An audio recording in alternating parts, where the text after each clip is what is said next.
Eiffel news मध्ये आपलं स्वागत। कल्याण डोंबिवली महापालिकेच्या हद्दीतील कल्याण पूर्व भागात सर्वाधिक लोकसंख्येचे प्रभाग आहेत।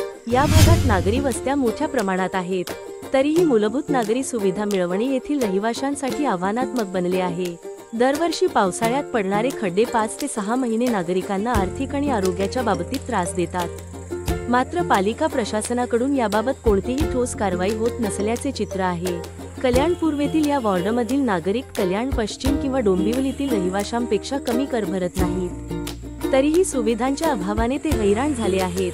पालिका कर गोळा करते, मग किमान मूलभूत सुविधा तरी पुरवल्या पाहिजेत, पण पालिका फक्त काही ठेकेदारांना पोचण्यात मग्न आहे, असे संतापजनक मत माजी नगरसेवक उदय रसाळ यांनी व्यक्त केले। ते म्हणाले, सणाचे दिवस आहेत, नागरिक त्रस्त असून अतिशय संताप व्यक्त करत आहेत। पालिका प्रशासनाला याबाबत काहीही पडलेले नाही। कल्याण पूर्वेतील रहिवासी दरवर्षी खड्ड्यांच्या समस्येने ग्रासलेले असतात। पावसाळ्यात रस्त्यावर खड्डे होतात, चेंबर बनवताना, दुरुस्ती करताना निकृष्ट दर्जाचे माल मटेरियल वापरले जातात। रस्ते दुरुस्ती वेळेवर होत नसल्याने खड्डे नावालाच निकृष्ट दर्जाचे मटेरियल टाकून तात्पुरते झाकण्याच्या प्रयत्नामुळे अपघातांचा धोका वाढतो। माजी नगरसेवक रसाळ यांच्या मते ही समस्या केवळ ठेकेदारांच्या हितसंबंधांमुळे निर्माण होत असते। पालिका प्रशासनाने नागरिकांच्या भावनांचा विचार करावा आणि खड्डे तातडीने बुजवावेत, अशी मागणी त्यांनी केली।